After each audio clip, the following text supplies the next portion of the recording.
He's 40 feet away near the timeline. Now Jimmer sizing up Moss. Oh, no. Oh, yes!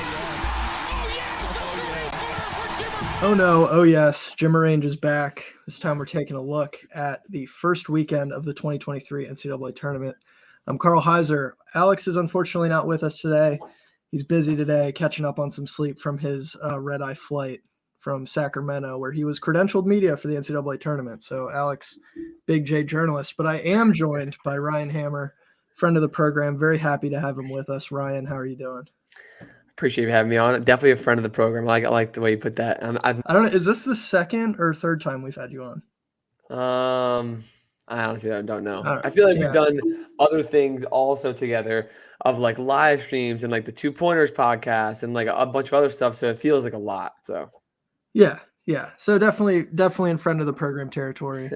So for those of you who don't follow Ryan and his content, you just did a collab with Jay Billis. So how did that get set up, and what was that like? That was good. I'll tell you to start off by saying Jay is basically exactly as you'd think. He is like off camera, on camera, a lot of dad jokes. He's a nice guy, pretty down to earth person. Like he's actually super keen to like learn and understand what like TikTok, Instagram, like short form videos, social media in general. Like obviously he's big on Twitter and like he's big on social media, but he doesn't like understand it as much as he wants to, and he wants to get bigger and do more. He said that he found one of my videos scrolling on. He scrolls on Instagram Reels. Everyone wants to know this. Jay Billis scrolls on Instagram Reels in his downtime, in whatever downtime he has. But he said he found one day, liked what he saw a bunch of stuff, and someone that he works with on social media side reached out to do some video stuff. Honestly, I probably didn't take full advantage because we have a lot of stuff in the archive of that film session. I might go back into it this week and see if there's anything relevant to what's happened. But yeah, it was cool. It was exciting. Obviously, you can attest to it. Like, grew up watching him and stuff and understanding him for College Game Day. So it was definitely cool. Yeah. So you said he found you. So did he reach out to you about doing this stuff? So he found me on Instagram. He followed me back. I never like reached out to him because I was like, all right, that's awesome. Like, cool. I'm just gonna like play it cool. Let it slide. Act like you've been there before. Yeah. But I was like, oh shit, no way, Jay Billis. But then someone that I actually know that I follow on, I'm friends with on TikTok, works with for a social media agency that he works with. So he reached out to me saying like, hey, like thought it'd be a really cool idea for you and Jay to get on the camera and do some stuff. And I was like, I mean, obviously, yeah. So has that opened up anything else for you that you are free to divulge? Like, or have other people reached out to you since then and been like, hey, I want to do stuff with you? There are definitely some people. Like I think people, it gives a sign of recognition, like credibility, obviously. Yeah. Whether like that changed anything or not, it's just we post like 3 videos together and that was it. And like I think people just seeing that, like that he trusts me to put stuff out together that maybe they do too. Hopefully in the future it does, and I can always like go back in those and be like, oh, like I do stuff all the time with people of this scale, but who knows, man? Who knows? Yeah. So anyway, for those of you who haven't seen that, make sure to follow Ryan at Ryan Hammer 09 or Ryan Hammer 9, depending on the platform. Which one do you want to send people to? Does it matter? I don't know. I gotta get that fixed. Just search just search Ryan Hammer and you'll find it. Okay. I gotta figure something out with that. All good. So let's jump in. 2023 NCAA Tournament. The madness. There's definitely been madness. We have to start off with the big one, though. Number 16, Fairleigh Dickinson, getting out of the first 4, pulling off a massive upset of number 1 Purdue in the round of 64. Ryan, as a New Jersey guy, how are you feeling about Fairleigh Dickinson? Oh, man, New Jersey pride. And, you know, it's funny, like last year, St. Peter's, there wasn't like – it was like, oh, cool, New Jersey, and I like played into it. But now with FDU and Princeton, it's like, what is happening? Like, what is happening over here? It was really cool. My girlfriend went to FDU. There's 2 FDU campuses. There's a D1 and a D3 within like a half hour of each other. The D3 one's actually like a nicer campus and a bigger school and like the one that people go to over the D1 one, which is ironic, I guess because of the area that they're in. But we were very much rooting for them the entire time, both rounds. It was cool. It was awesome. And knowing the school, people are like, what is a Fairleigh Dickinson? I'm like, damn, like I know that school so well. I've known it for my whole entire life. It is cool. It's definitely cool to see that. So, yeah, watching the game, it was crazy because I remember, I mean, even 5 years ago when UMBC beat Virginia, that game wasn't close. Like UMBC by the end, like kind of ran away with it. Like Virginia they got desperate, started chucking up shots.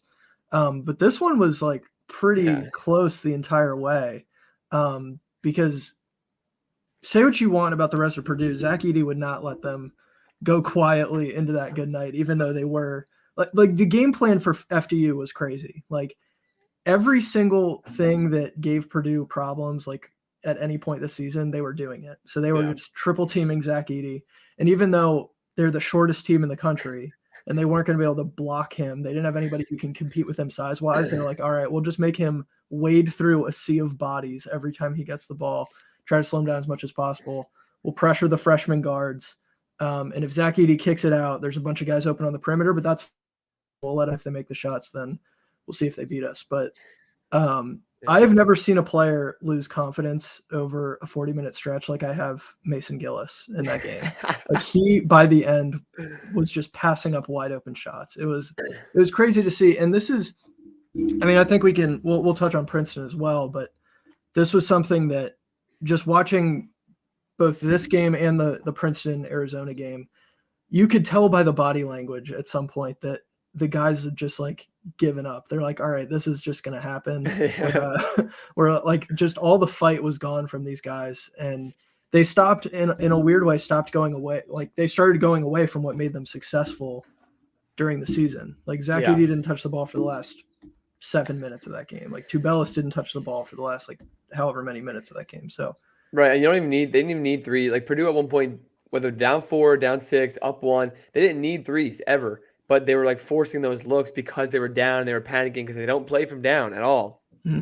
And I think Arizona was probably the most winningest team, however you want to put that, on the 2 seed line. I guess maybe you see them and UCLA together because they play relatively weaker schedule. Like they only lost like 5 times the entire year, so they're not used to playing down against bad teams, especially. The Purdue thing is crazy because like you said about Mason Gillis, like you do too. Like I do it all the time. Stats, numbers, like. They tell us so much of the story, and they help us make brackets, and they help us predict things. And sometimes they're wrong. Most of the time, they're right, like the right numbers.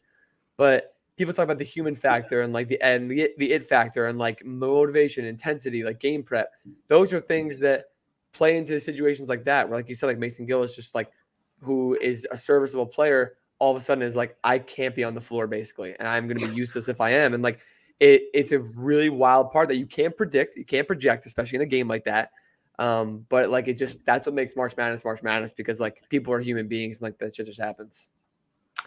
Yeah, and like you said about, going through the stats, the numbers, kind of the eye test, I think both of us had Purdue losing their next game. So like we saw this as a vulnerable team, but not that vulnerable, right? So credit, to Tobin Anderson, who already has his next job. I don't understand that, but good for him. He's already, we're days later, he's already taken the job at Iona that was left open from Rick Pitino. So the season's marching on, but the coaching carousel is in full effect.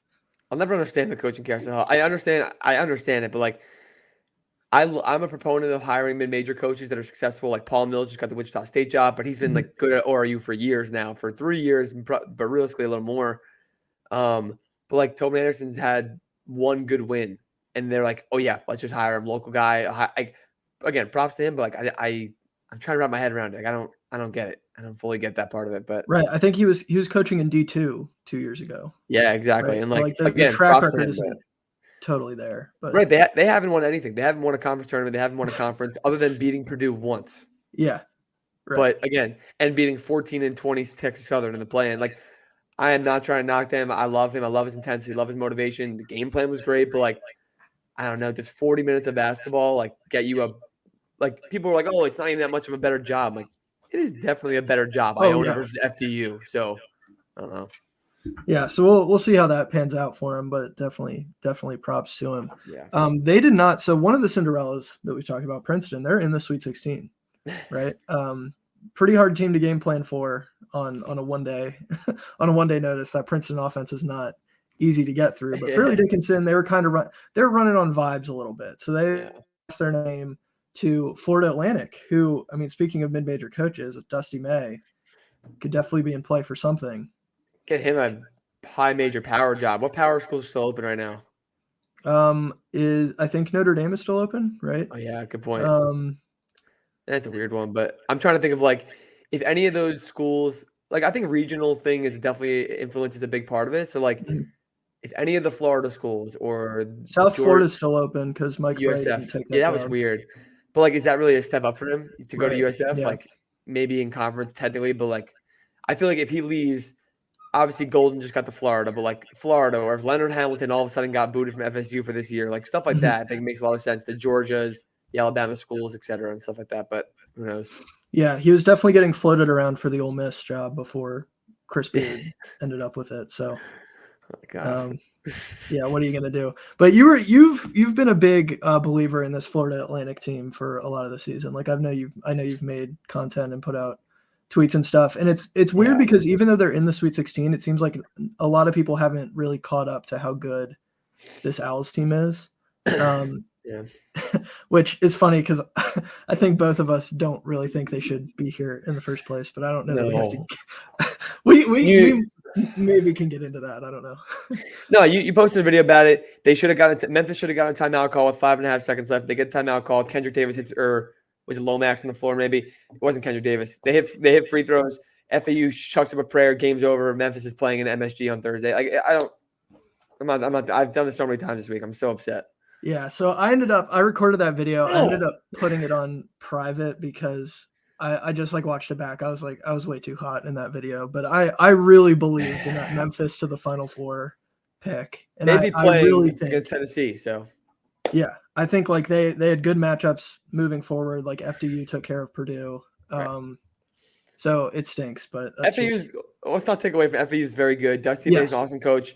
They're super balanced. They got guys that'll go crazy. Like John L, I think had 29, 10, 5 and 5 in the first time in tournament history. Elijah Martin can score. Like Vlad is a solid big. He's weird, but he's solid enough. But they have a really good offense and a good enough defense to beat anybody. They remind me of Murray State last year, where like this powerhouse mid-major that is just cleaning through everybody during the year in a relatively decent conference with like some good competition. They get in that 7 and 9, so they're close enough in range, right? I took Murray State last year.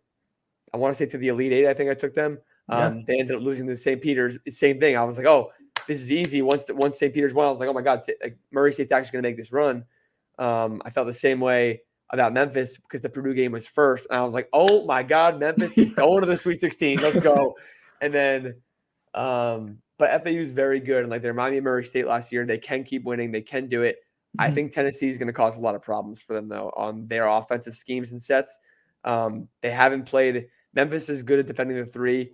Like, it's schematic, but it's also just like hustle and a lot of athleticism. Yeah. FDU is obviously a game where they try to take care of business. They haven't really faced anything like Tennessee yet, maybe even this entire year, other than like North Texas. So, right. Yeah. We had kind of highlighted Memphis FAU as one of the best games of the first round. And because both of those teams, like you look at the numbers, you look at kind of the predictive stuff, both of them were good enough to go on a run. And I think it's just we picked the wrong one that ended up going on the run. But no, we didn't. We didn't pick the wrong one.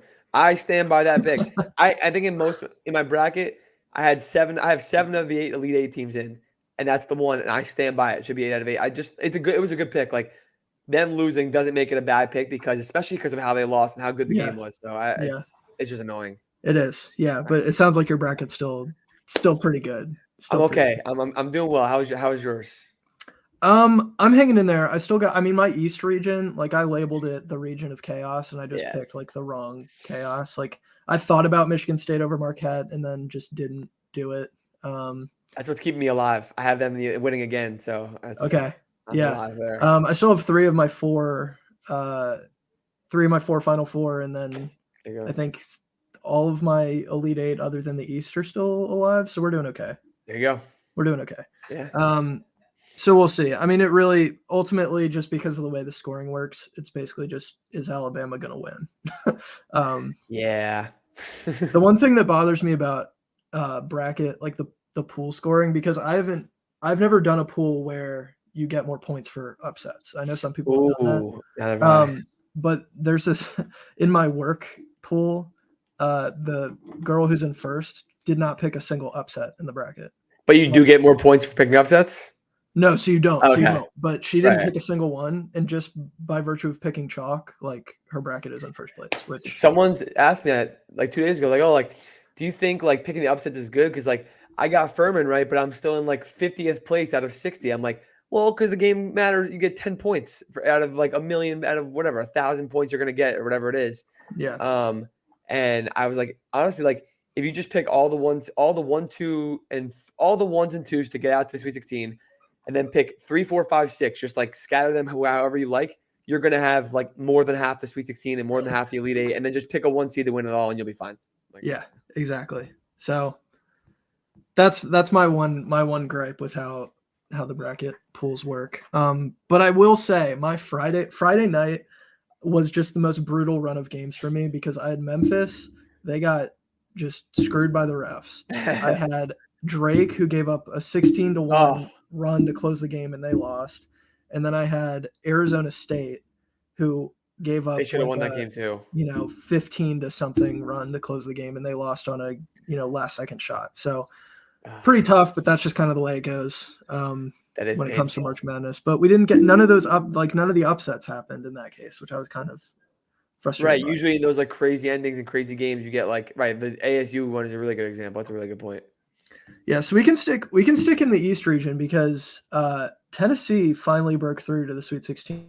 I thought it was kind of funny because Rick Barnes has had way more talented teams that have not gone this far in the tournament. That's for damn sure. Their game plan against Duke was, it was just like bully ball. Like it was just, we're going to beat these guys up and come out on top of like a really ugly win. And I don't think Duke was like necessarily ready for the physical game that they would have to play. Like Kyle Filipowski's getting his eye busted open. And what's their big's name? Tennessee's big. Like Plavsic or something. Yeah, just big Russian dude. Throwing his body into people. But it's worked. And now they're in the Sweet 16 against a lower seed. So like the door's kind of open for Tennessee to keep going. Honestly, like I think FAU is gonna struggle against them. Like that, like you said, that's a bunch of like 24-year-old men right there that are just like absolutely dull. And Duke is a bunch of 18-year-old kids. I don't think Shire had them prepped for that game. I do think Rick Barnes added a layer of physicality into like the game plan. Be like, hey guys, we've really got to lay the lumber tonight. Just a little bit of extra motivation on that end. And Shire and Duke, the freshmen, just like weren't ready for it. But it wasn't an upset technically, but like it felt like an upset because everyone was on Duke, and like understandably, I had them winning that game. Also, I thought about having them win again and again. They're hot.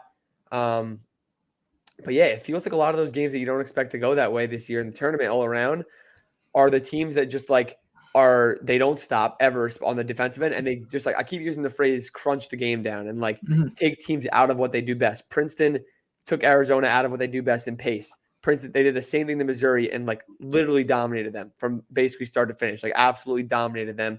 You look at other teams across the board, like San Diego State did it in their games to Charleston. I felt like they did a pretty good job of that. A lot of the defensive teams are excelling at when they do, especially the underdogs, when they kind of take the opposing offense out of what they do best. And I think that I think Tennessee did that really well against Duke. I think they're going to do that against FAU. And like, I don't think they're a great team at all. I don't think anybody does. I don't think you do. But they are winning, and if they win, they might play like Michigan State or Kansas. They're going to play Michigan State or Kansas State, and then why not? They're in the Final Four, but then they'll probably get their ass kicked against. I never know. What if it's San Diego State? You just never know. So. Right. Yeah. I mean, we can let's zoom out a little bit. Let's just look at the Sweet 16 as a whole. What is the team that you would say, a team or a couple teams that you have been most impressed by so far? That's still in? Yeah, that's still in. Yeah. UConn, if you told me that UConn was an overall number 1 seed in the tournament, I'd be like, yeah, they look like that. So they look like they're going to win the national title. It's like they look like in December and stuff like that before Big East play. They look unbelievable. Yeah. Yeah. They're definitely like, they hit that peak like really early in the season. Then they went through a little bit of a rough patch in the beginning of Big East play because they're playing all the top Big East teams on the road, like all in a row.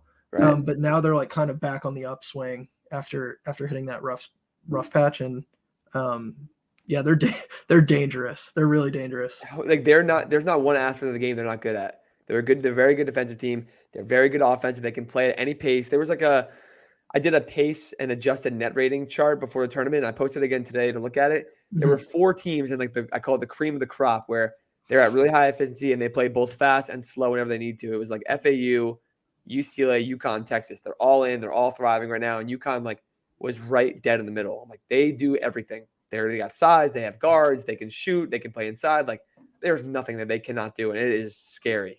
Yeah. My one thought on UConn entering the tournament was like my one thought as far as weaknesses go was the fact that they haven't like had a consistent playmaking guard really the whole season. And so when you're looking at, who am I going to pick to win the national title, it was sort of hard to picture UConn cutting down the nets from that standpoint. But having watched them these last couple games, I don't really have any reservations. Like if I was filling out a second chance bracket, I would be very tempted to have UConn winning the title based on how they're playing. Yeah, I'm gonna do mine tomorrow, and my original one had Gonzaga beating UConn in the Elite Eight. There's literally no way that happens if they get there. If they're, I think UCLA is gonna beat them anyway. But I want to take UConn, but I'm probably gonna end up taking Texas just because I took them from the beginning. So I'm just gonna be like, I'm just gonna stick with them at this point. And they look great. Yeah, like they do. They have so many guys that just Dylan DeSue scored like 26 the other day. I was like, I thought it was going to be Jabari Rice. I thought it was going to be maybe Arterio Morris. I thought it was going to be Brock Cunningham. No, it's Dylan DeSue scoring 25. Yeah. I'm like, what is this? So they can do they look awesome too. They look like they're the 1 seed in that region. But UConn is just – that's a scary sight. And, like, Arkansas has been playing great too. We got to give them props, right? Mm-hmm. Their talent is prevailing. Nick Smith, if he plays well, on top of Ricky and Devo playing well and AB is playing well, I don't know that's going to be tough to beat them even if you're UConn. So. Yeah, whoever gets out of that West region is going to be super dangerous. You mentioned UCLA. I've been so impressed with the job that Mick Cronin has done because I kind of wrote them off a little bit after. I still had them in the Sweet 16, but I kind of wrote them off a little bit after the Jalen Clark injury because I thought, all right, this is their best defensive player. He's their second leading scorer. This is a team that isn't super deep, and they win with really good defense. And so you're not going to convince me that that's not a big deal. But here they are, looking really good, potentially going to go to the Elite Eight, even the Final Four. And I'm, in my head, I'm going back to the last time they made the Final Four run, where in the middle of that season, they lost Chris Smith to a season-ending injury. He was leading them in like 5 statistical categories, like probably their most important player. And that team they weren't as good. They ended up with the 11 seed in the play-in game and had to go on that big run. But it's the same sort of deal where Mick Cronin loses this important piece and he doesn't have a whole lot of other options to go to. And yet they're still here. They're still playing extremely well. They're still really dangerous. Yeah. They're another one of those teams that they can kind of like adapt to who they're playing. Like they've played in some high scoring games throughout the year, but like they control the game more than almost anyone in the country. I feel like if they want to play at a high pace, if they're playing against like a UVA, say they were, I feel like they would be like, let's run the score up. Let's get to 75, 70 plus. But they played Arizona in the Pac-12 final in the last game of the regular season. One of the games was like 58, 56, I think, or something like that. Yeah. Like I forget what it was. It was a low-scoring game. They control it, and I think they do so well. And you're right. Props for Mick Cronin because and props to the guys like Jaime Hawkins is playing small ball 5 at times against Tubelis. He was playing 5 against Tubelis and Ballo, and like they couldn't score Arizona. I'm like, what is going on? Like, what am I watching? Yeah. But Jalen Clark, like his offensive addition is what I was most worried about, to be honest, because the defense can be more of a system than the offense can be with talent and stuff like that. And it's just like athleticism. But I wrote them off a little bit. I didn't write them off. I thought like their ceiling is still national title, but their chances at it are super slim. And like a realistic ceiling is like a Final Four, or maybe national title game, depending on who they play in the Final Four if they got there.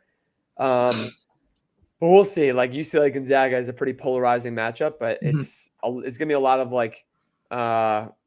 will and like interpersonal things rather than just like schematics and like the numbers, because like you said, that run lot 2 years ago, like we get that Final Four game, Jalen Suggs buzzer beater against UCLA was something else, and like I think that plays into it because a lot of guys on both teams were there for that. So yeah, that's definitely a big, kind of dynamic to consider. Because they're forming like a little mini rivalry. But to your point, like even though they lost that Pac-12 championship game to Arizona, that I think was a really good preparation for playing Gonzaga, just because stylistically they're very similar. Tommy Lloyd off the Mark Few tree. My one concern though is who is stopping Drew Timme, because with the TCU game, the loss of Eddie Lampkin was like very clear in that game because Drew Timme was going off and there was nobody really down low that could stop him. And so with kind of the Adam Bona injury, like, is he going to be good to go? Like, is UCLA going to have somebody that can man up, that can body up Drew Timme? And so that's kind of where my concern goes. But and a freshman big, even if Bona's healthy, like fully healthy, ready to rock, he'll be playing. Like a freshman big who has no depth really behind him. They play against one of the best bigs in the country. Drew Timme is like so experienced. His footwork is great. He's smart. He thrives off of guys that like aren't ready to play against him. I think Bona's going to have like 2 early fouls, and then they're going to have to put Hawkins on him, and then Singleton and whoever. And Drew Timme, like he'll score 20, 25, whether they win or lose. So yeah. So yeah, really looking forward to seeing who comes to the West. So you mentioned your original national title pick was Texas. So we'll bounce up to the Midwest region. We got Houston, we got Texas. That last half of basketball from Houston against Auburn was maybe the best half that's been played in the entire tournament. Like, they entered halftime, I think, down 10. They ended the game where they won by 17. So God, it was just that bad, completely took 17? it to Auburn. I think Auburn only hit 4 or 5 field goals in the second half, I want to say. They did go 10 minutes of gameplay without a field goal, just some free throws. It's like, this is terrible, dude. This is awful. Yeah. So if Houston can play like that, like they had the little bit of a scare against Northern Kentucky, which I don't think a lot of people – I was sort of ready for that because Northern Kentucky was better than I think most people gave them credit for, and they play a really, a defensive style that can kind of match what Houston likes to do. So just because, it was closer than maybe a lot of people expected, but I wasn't super sure. That was one that I was like, I think I put some on Twitter a while back, like when the tournament brag came out, I was like, hey, like people aren't ready for Houston to have a tough round of time in round one. They're going to win, but like it's going to be like 62-54. I said, or some stupid stuff like that. People were like, nah, dude, like Houston's going to wipe them. Northern Kentucky's good, but they're going to wipe them by 40. I'm like, they're just not. Like, they're not going to score 40 more points than them. Like, it's impossible to do that on Northern Kentucky. But I don't think it's like Houston looks super shaky. It's just like the nature of the game. They did look relatively shaky in the first half against Auburn. Also, like, people are like, oh, Houston doesn't look that good. Like, can they actually win the national title? Like, listen, if you win your games, if you get to the second weekend, this 5-day break feels like a huge break to them, and they can like fully reset. It's literally a new tournament. It's a 16-team tournament, brand new, and they go to a new city. They go home, then go to a new city. They're just ready to go. They are fully focused on Miami, who is something else too, and that is a wildly polarizing matchup. Like Houston, again, word for word, like I said before, crunch the game down. Miami is trying to open that thing up, and they are gonna. I don't know how it's gonna go. If Miami can score early, Houston's gonna be forced into playing that style, which is what Miami wants. But if Miami can't score early, if Houston can really like limit them and put them into half court ball and not into transition ball, then like Houston's gonna have their way, and like we'll see. The first half that tells the story of that game, but Houston's they're gonna be fine. Like they're fine. So yeah, they'll be fine. I'm not super concerned about them, but you don't even have them getting to the Final Four. You got Texas. So what do you see from Texas in these last couple games? Horns up. What do you see from Texas that has you moving them on to the Final Four? They like heading in. First of all, I never like to pick the top dogs. Alabama, Houston, everyone in the bracket group's gonna have those teams. I don't force myself out of it too much. Like Alabama relies too much on fast-paced games for my liking. It has shown high tempo at that rate to not succeed all the way to a title year in, year out for the most part. Mm-hmm. Houston, the opposite end, like slower pace, but they can do a little bit of everything they need to. Texas just had the best balance of everything. I'm starting to listen. Like I put out all these analytical and historical stats. I'm starting to listen to that more. Like I picked Baylor last year. That was completely denying all the numbers that I was telling people to choose from. But Texas fits all those. On top of that, they went through the adversity with Chris Beard this year, but they didn't skip a beat. They were a top 10 team the entire year with Rodney Terry. They have a ton of experience, like Timmy Allen, Marcus Carr. Marcus Carr is literally a go-to guy. He is like such a college guard to me. Like he might, I don't know if he's gonna have an NBA role in the future. I don't think he will. I don't know. He'll probably have a pro career somewhere for sure. But like he is a college guard. He's experienced. He's been playing for like 5 or 6 years at this point. He can score. He can do whatever they need. And then on top of him, they have other experienced guards and just guards in general, backcourt. They have depth all around for the most part. Like they play a wildly intense style, and they're so balanced. Like I mentioned about UConn, Texas is one of those cream of the crop teams. They play high pace. They play slow pace. They can adapt to whatever game plan they need to put into action. And I think Rodney Terry's putting really good game plans into action with that. So like all that together was the best formula for success. I didn't see that in Alabama. I didn't see it in Houston as much as Texas. I didn't see it in definitely not Purdue, but like UCLA, like all the top teams. I just didn't see it. Like UConn was the other team I considered actually because they had all the same resumes and of who I like to pick a champion, but they have everything. Like there's not a single thing that Texas doesn't do well. I don't really see it. So yeah, and if they do break through the Final Four and Rodney Terry doesn't just get the job, what are we doing here? What are we doing? He should probably get it out of their way, right? If they win on, I guess they play Friday, Thursday, whatever. If they win their first game against the Elite Eight, like they're not supposed to win that Elite Eight game against Houston. If it is against Houston, like even if they get there, I feel like how do you not give him the job after what he's been doing? Yeah, but I'm already looking past. Like I think Xavier and Miami definitely have the guards to challenge both of these teams. Like they have the offense to challenge both of these teams. But I think we should get a Houston Texas game in the Elite Eight. I just think that's where we're headed. This is the point of the tournament, I feel like, where a lot of the madness stops happening. Like St. Peter's won another game last year at this point, which is they played Purdue. That doesn't really count. We all know that doesn't count anymore. I just feel like this is where like, oh, the madness and Cinderella runs are awesome. But like we don't have Michigan State's not really a Cinderella run. We don't have a Loyola or we don't have a Murray State, like those teams that are like for sure going to make those runs. Like everyone knew Loyola was winning 2 games when they were in whatever 2018, I think it was, whatever it was.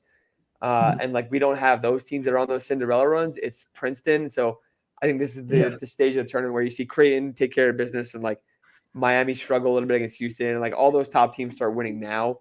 Maybe in the East region, it doesn't really matter. Like they're all kind of not top teams. So nothing will surprise me, but I feel like the Sweet 16 is a good reset with the 5-day break. And then you're like, okay, now it's a new tournament and now the best teams really start winning. So yeah, you bring up a really good point because I think a lot of people who aren't as plugged in to college basketball and kind of the dynamics of the tournament, one of the big knocks they have against, or supposed knocks they have against college basketball is like, oh, these like random teams just like win and then like they knock out, potential team that could win the title. And it's like, no, and like a random team like wins every year. Like it's not actually a good way to find the best team. It's like, no, like it actually is the best way to find the best team, because if you're getting knocked out by double-digit seed early, you don't get to win a championship then. Like that's just how this is going to work. And like, and it's also not a random team that wins every year. Like if you go back, like it's pretty much always a team that people thought could win the title going into the tournament. Right. Like it's always a 1 or a 2 seed. So it's actually a really good way of like filtering out who's legit, and winning 6 games against increasingly more difficult competition is like awesome. It's a great playoff format. I agree. And the people that say like I see people all the time, every year I see it. I'm sick of the upsets, honestly. Let's just get the best teams. Let's do a college football dud. Let's get the 1 seeds. Let's get the best teams and let them play. Best quality games. Let's get that 1 seed every year. And I think those are the people that their brackets suck because they took the wrong 1 seed or something like that. Where like they're literally upset. Like I think this isn't really a fair barometer for any kind of good judgment, but like someone at Barstool who's a Duke fan was like, oh, like you know what he said it like no more upsets this year. Like I don't want that. Like you're just mad because you had Duke going to the Final Four, or Duke win that title, and they didn't win. Like and they didn't even get upset. Like they were the underdog by seed. Like stuff like that. I think people just say tailor to whatever suits them, and like people who do think that don't appreciate the format, like you said. Like they don't appreciate it enough. So yeah. And if you pay attention, like if you're following, you can identify those teams that are maybe not going to, like, I didn't know Purdue was going to lose to Fairleigh Dickinson, right? I didn't know Arizona was going to lose to Princeton, but I also didn't have either of those teams advancing past the Sweet 16. Exactly. So, and the same thing with Kansas. Like I had Kansas losing to UConn. So even though like I didn't pick specifically the game that they lost, like you can kind of see, all right, like these are bad matchups for these teams. I don't think these teams will advance very far. Right. So it's not like the most random thing that people make it out to be. Yeah, and there's always reasons. Like I was looking at the pace thing I told you about earlier, like and like turnover margin, 3-point shooting, whatever it is. And Purdue, it was like the teams that got upset, Purdue, UVA, and Arizona. Purdue and UVA are on one side of the spectrum. They play at the slowest pace in the tournament and in the country. Mm-hmm. And Arizona was the exact opposite at the top. And when you do one thing so well, and that's what you focus on, you do that, and it's so successful, if one team can figure it out, and because of whatever it is, like whether it's schematics or something that they do well, they can figure out how to beat that one thing, you are literally toast. And that's what Princeton's been doing. They've beaten 2 teams that play at wildly high paces, and they're a team that plays both ways at very, very high efficiency, higher than I actually thought. I realized when I look back at the chart today from pre-tournament, I was like, how did I not like even look at Princeton's logo in this chart and be like, wow, that's pretty crazy. Yeah. But like they've beaten up those teams a bunch, and like Creighton's not one. They're not similar like that. They're very different set style, but there's a reason. Like it's not random. Like St. Peter's, someone said it last year. I learned about it and I mentioned it, but I didn't make the pick because why would I do that? Their zone was going to trouble Kentucky's backcourt because Kentucky struggles against the zone and the press, whatever it was, and they did. And I was like, I can't believe I mentioned it and actually didn't like go in on it. Like there's a reason for everything. Yeah. So yeah. I'm glad you bring that up because that's actually that's like a TikTok video that I want to make. Is like these past few Cinderella, like to be a Cinderella team, there usually has to be something that's like very unique about what you do. Yeah. From a scheme standpoint, that makes it very difficult to game plan for, right? So I mean, we talked about Princeton, like the Princeton offense, very difficult to game plan for if you've never seen it before. Like they finished second in the Ivy because all those guys see it all the time.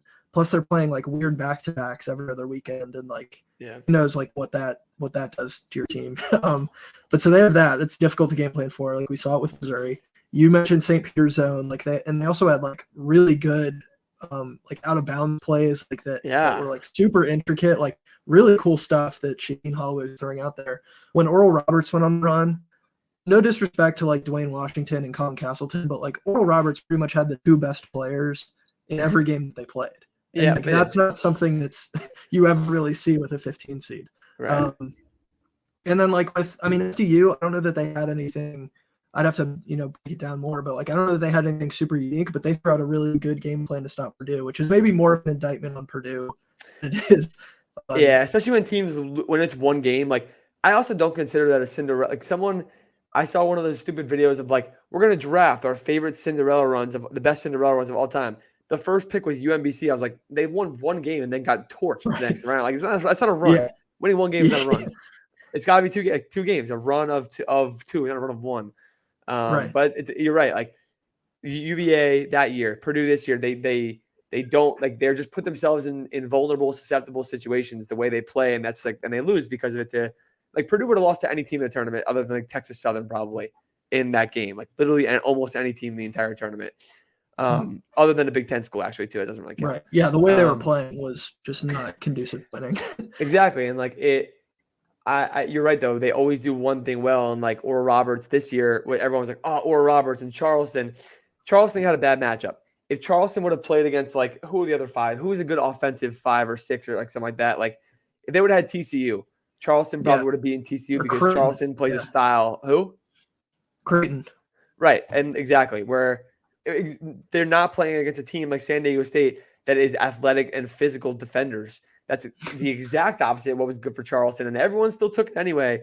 But like if Charleston could be playing this weekend if they would have had TCU and Gonzaga. I very firmly believe that. So that's and I think Marquette is another interesting team to talk about when we just with this whole concept of like bad matchups. Because I didn't really see them having any issue getting past Vermont, and they didn't really have an issue getting past Vermont. But then after that, they were slated to play more than likely Michigan State, who's one of the best three-point shooting teams in the country. Marquette is one of the worst at defending three-point shots. So they lost. And even if they won that, there was potential that they would play Kentucky. One of Marquette's biggest weaknesses is offensive rebounding. One of Kentucky's biggest strengths is offensive rebounding. So like you look for those kind of disparities in like matchups and stuff, and so rather than just like blindly picking it. People just like blindly pick upsets. Like like Charleston's a team, they hit a lot of threes, they're going far this year, and like whatever you want to do that by all means. Marquette, the craziest thing, that's literally one of the things I looked at Michigan State Marquette. Michigan State shot 12.5% against Marquette from 3, and they won the game. Honestly, really because they just like gave Tyler Kolek an absolute nightmare of a matchup because they're like Jaden Akins has been really good, and I think when they play Marquise Noel, it'll probably be a similar story if they're going to win. But like shooting 12.5% from 3 when it's your biggest strength and winning in a big upset is absolutely asinine. It's crazy. Yeah. And that's some of the most popular upset picks were it was Oral Roberts and Charleston, but both those teams got handed like brutal matchups for the first round. Like it was so obvious too. Right. Like I didn't see like Charleston, they were really good this year. Like if you win 30 games, I don't care what conference you play in, you're a very good team. But just the grind out defense that San Diego State plays, it wasn't gonna work for them. Like it just wasn't gonna work for them. And kind of a similar thing with Oral Roberts. Like I'm trying to think of like a 5 that they could have matched up really well. Who were the 5s? It was Duke. It was Miami. Duke, San Diego State. Miami's perfect. Miami, right. Like it would have been 95-94, and it would have went either way, 50-50. Yeah. So, yeah, that was unfortunate because I would have liked to see Max Asmus like run back as going on another run, but exactly. It almost sucked because everyone knew who they were, knew who he was. Too many eyes were on them this year. Too many eyes. Right. That was actually part of the reason I didn't pick them because I was like, when was the last time we singled out a team that was going to be the Cinderella like a month or two before the tournament started, and then that team actually delivered on being the Cinderella? Like, I don't know if we've ever seen that. And even like 2 years ago, I don't know if we've ever seen a team go on like one of the craziest Cinderella runs ever as a really low seed and then do it again 2 years later like that with a couple of the same guys. That makes no sense. I don't think we've ever seen that. Yeah, I think like the most comparable thing to that I can think of would maybe be Butler, because I don't remember what seed they were the first year, and then I think they were an 8 seed the second time. They were definitely an 8 second time. Yeah, similar. That's a good point though. It's fair. But anyway, we haven't talked about the South, so we'll bounce over to the South and then we'll wrap it up. But 4 teams left in the South: Alabama, San Diego State, Creighton, and Princeton. Talked about Princeton a little bit. Just like the Arizona game was like crazy to me, just because they went away from Tubelis like towards the end of the game, and they just kind of like gave up, and it was like, what is happening with like we don't see Tommy Lloyd teams just give up. They're usually so good in tournament scenarios. Like they won the Valley Invitational, they won the Pac-12 tournament. Like this team gets into a tournament, they're generally pretty good, and then the shots were falling, and they're just like, well, so much for that. Right. And even last year's tournament, like they lost in the season to Houston, who even without Sasser was a very good opponent, and they weren't playing poorly. Like I don't think that's like the end. Like, oh my God, that's a terrible loss for Arizona at all. It was a pretty even matchup, and like they were a 1 seed and they had a lot of firepower, and Mather and Dalen Terry, like they were very good, but it's not like it was a fine loss. Like you don't want to lose, but it was a fine loss. Like you live with it. It is what it is. But I don't know. I don't know what it was, man. It was pretty bad timing because I've had a take that I've been sitting on for a lot of the season, and I consider Tommy Lloyd a top 10 coach in the sport. Yeah. And it's a pretty bad time to like debut that take right after they lose to a 15 seed. Now it's a great time. Right? Yeah. Buy stock while it's low, I guess. But it's like one loss doesn't like define your coaching career. Like we've seen Coach Cal took a bad loss. He's won a national championship. Like Tony Bennett won a national championship within the last 5 years, but he loses to double-digit seed. That doesn't make him any I still revere him as one of the top 5 to 10 coaches in the entire country. Scott Drew lost to Yale when they were a 3 seed against a 14. And even you know what ruins a legacy is when you're Matt Painter and you lose to like a 13, a 15, and a 16 3 years in a row. Like that is just like, okay, my man. Yeah. And he physically cannot get to a Final Four. He will never. It was never going to happen. Ever going to happen at this point. So that's a good conversation. I think that would take us down like a rabbit trail because I would love to have an extended discussion about Matt Painter, and I think he should get maybe a little more flack than he has gotten. Because I think Tony Bennett gets way too much flack for like everybody singled them out this year. It's like they're losing in the first round, like we've seen it before, like ever since UMBC. It's like, but the other year they won a national championship. It's like Matt Painter's never been to a Final Four, and he's lost to 3 double-digit seeds in a row. And it's suddenly now like this opened people's eyes to like, this whole style of running things through a 7'5" guy like doesn't work when you get to March. Imagine that. Yeah, I don't know what it is, and I'm pretty sure Painter's an ex-player from Purdue. Is that right? I actually don't know. I'm like 99% sure I saw it somewhere because it makes sense why someone was like, oh, they can't fire him. They're never going to fire him because he's Purdue, like blood or whatever. And like that is the worst possible way to hire coaches. I cannot that's why Patrick Ewing was at Georgetown for way too many years. That's why Penny Hardaway, Juwan Howard, they get too much slack, and it's really, really frustrating to see. And I think Matt Painter is one of those guys. But if he is either way, he has built up too much of an internal legacy at this point at Purdue of regular season success and a good level of success above most of the Big Ten to stick around. But that is not good enough, and it holds the rest of the conference back. It's really, really frustrating as a fellow Big Ten fan, Big Ten team fan. It's frustrating for the rest of the conference, but it's great because you know what? I can never have to worry about picking Purdue in my bracket as long as he's there. So, right, yeah. I just fact check. He did play at Purdue. I knew I saw it somewhere. Right, they're never ever going to let him. They cannot get him out. It's the same thing with all these. You see all these coaches were Patrick Ewing has been for the last 2 or 3 years since they went to that random NCAA tournament. It was all right, how do we get him out? They win 5 games this year. How do we get him out? It's probably gonna be the same conversation if Louisville isn't good in 3 years with Kenny Payne, but he's gonna be there for so long because he is Louisville. That's what it is. Yeah, and it's a tough situation to be in when you have these coaches because we've seen it with Calipari, and now we're kind of seeing it with Painter. Is okay, sure, you fire him, but then who are you hiring that makes you better than that guy did? Right. At least Coach K literally handpicked and groomed John Shire. Whether he's going to be good or not, it doesn't matter.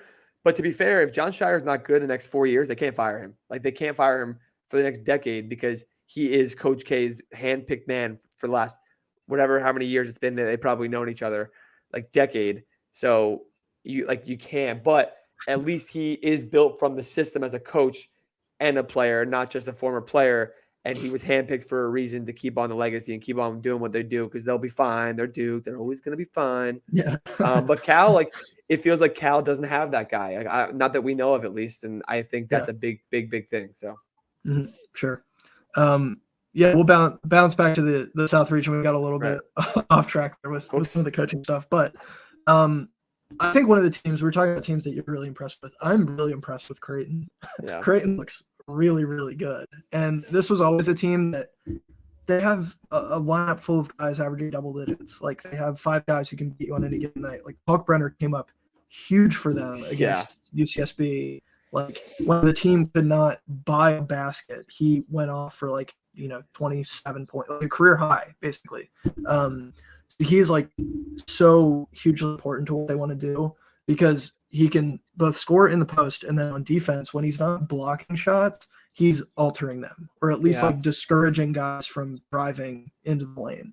And that it may not show up on the stat sheet the times that he does that, but that's the reason that Creighton can make the Final Four. Those are 2 things. One is kind of sidetrack real fast, but those are the stats that pop up on the NBA stat sheets and advanced analytics in the NBA when you're looking at prospects. He's not a big prospect, but in terms of Walker Kessler last year was an insane shot blocker, but he was an even better shot disruptor. And guys like Jeremy Sohan and Tari Eason, those things go a long way. And the average college basketball fan doesn't understand that, but the average NBA fan does per player. But it makes you overlook guys like that and teams like that in college because people don't really seem to care about that kind of stuff.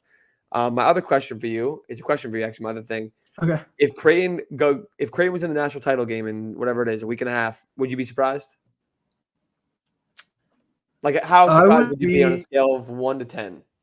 I'd say probably a 6 or a 7. And is that because they beat Alabama or because they won 3 more games to get the national title? Both. Okay, fair enough. Yeah. Because I feel beating Alabama is a lot. But I'd be if Alabama wasn't in their path and they were in the East, or even if they had Houston, honestly, I'm not even joking. I just think the style is better suited that way. Yeah. I think Creighton gets the national title game. I wouldn't be surprised more than that at all. But to be honest, I think they've been that good. So they're good. This was a team that the analytics looked all year. I think watching them, it was clear to see the talent that they had, and so they're finally kind of proving that to be true. Yeah. And I filled out, I can't remember how far I had them advancing, but just for the sake of curiosity, I filled out a bracket that was solely based on who was higher in Ken Palm. Love it. Show the haters after the tournament. It's in the 98th percentile of all brackets right now. If that bracket does well after this weekend, going to the Final Four, I need you to post it on TikTok right away. I'm gonna repost the shit out of it because I hate KenPom. KenPom is stupid. KenPom is dumb. So yeah. So that bracket has Houston winning the national title over Alabama. This was based on like the pre-tournament rankings. Right. So we will see. We'll see. But if that ends up doing well, then I'll definitely be posting that. Yeah. Speaking of Alabama, they're running into this matchup with San Diego State. Alabama took out our Terps. It was relatively close at halftime. It was like a 5 to 7 point game at halftime, and then Alabama just kind of like stepped on the gas. Like Javon Quinterly's hitting every single three he takes in the second half. So tough way to go out, but I'm optimistic for the future at Maryland. But Alabama, the first game against Texas A&M Corpus Christi, Brandon Miller scored 0 points. And like that was kind of the big story coming out of the game was, guys, Brandon Miller scored 0 points. Like, are they going to be okay? Yeah, they're going to be okay. They scored 96 points without him. Well, I said they went like 14 guys deep. They'll be fine. Yeah, like they will be okay. That defense is still elite. And like if he's good to go, like he looked fine against Maryland. Like he's fine. He's going to be okay. Like obviously the groin injuries you can re-aggravate those like pretty easily. I don't know if did you ever have one like in your soccer playing days? I have had every single kind of injury in the world. I have broken everything. I have metal screws in my legs and stuff like that. My feet don't stress. There you go. Yeah, but they're moving on against to face San Diego State. San Diego State's taking care of business. Like, granted, it was against like a 12 and a 13 that I think had really bad matchups for them. Yeah. But their defense presents a really interesting hurdle for Alabama. So, like, what are you seeing in this game? How are you breaking down this matchup? Yeah, I think it's similar against Charleston, where like Charleston relies on the fast pace. Alabama does, but Alabama also relies on like the fast pace being driven by talented guards, but also just like these guys, like Brandon Miller's a great example. These forwards and wings and bigs that like run the floor, not just a bunch of guards like Charleston. But I think San Diego State is the best team to match up against them, like the best possible team. I'm not saying they're going to win because I don't think they're going to win, but if anyone's going to beat them, that's surprising before the Final Four, or I guess before the Elite Eight, because Creighton could give them a game. But it's San Diego State because like the whole time I'm like, damn, I hope we get this matchup in the Sweet 16 because the Techs can really be physical with them. They can make their life living hell. I keep saying, I was like the fourth time I said it, crunching the game down, forcing Alabama into a half-court game is going to do wonders for the Aztecs, and it's going to keep them in the game. It's going to make it a single-digit game the entire time, no matter what. Like if they can hold Alabama to under 40, under 35 or under in the first half, then no matter how many points they score, because they will score points. Everyone scores on Alabama. It's not the end. Not hard to score on Alabama in some capacity. Then we got a game on our hands in the second half. And I don't know to what extent we're going to get that because like you said, San Diego State hasn't proven a ton in their path, but they've proven they can take care of business and they have a good floor. So yeah, it should be interesting. My thing with San Diego State, I saw the matchup. Like I had this matchup happening in the Sweet 16, and my thing with San Diego State was like, are they gonna score enough to beat Alabama? Like that's the thing. Like we know that they can limit Alabama to some capacity because that defense is really good. But I just worry about like what their offense is going to do because Alabama, like teams do score on them, but their defense is still one of the most efficient in the country. Yeah, which is like you don't even think about it like that. And like when you look at more like deeper analytics on defensive stuff, like it's not like the best defense, obviously, but like it's crazy that their defense is so impactful and like they're a lot better than people think. Everyone's like, the one seeds aren't that good this year. The one seeds are better than basically every other team, like pretty substantially. So yeah, right, yeah. Outside of Purdue. Sure. So 16 teams left to go. You're sticking with Texas. Who do you Texas over who in the championship? I had no choice. My original one was Texas over Alabama. I have no choice. I'm going to stick with it. I'm riding out the horns because it's a lot of manifestation too. So what about you? Sure. Yeah. Just speak it into existence. Exactly. I'm sticking with Bama over Houston. That's what I had going in. So we're gonna ride with the Crimson Tide. As much as I would like I would be fine if Alabama didn't win. I'd be okay with that.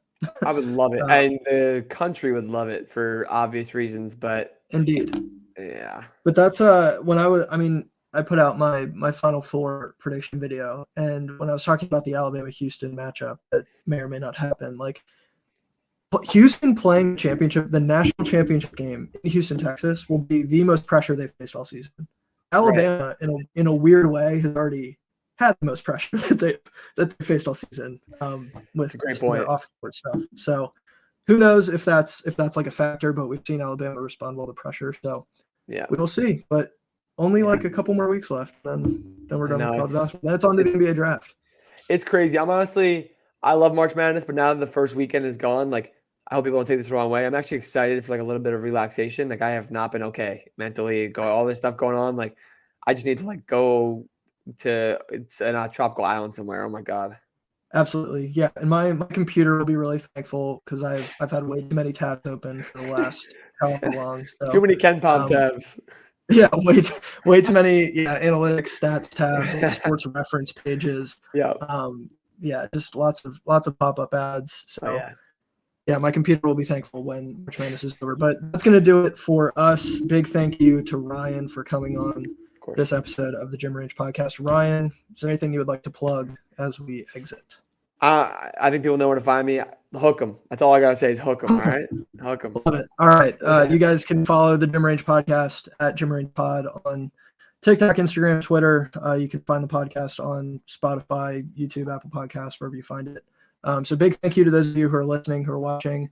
Best thing you can do to help us out is share this with somebody who you think would enjoy a fun little conversation on the first weekend of the NCAA tournament. So big thank you to those of you watching, listening. That's going to do it for us. See you next time.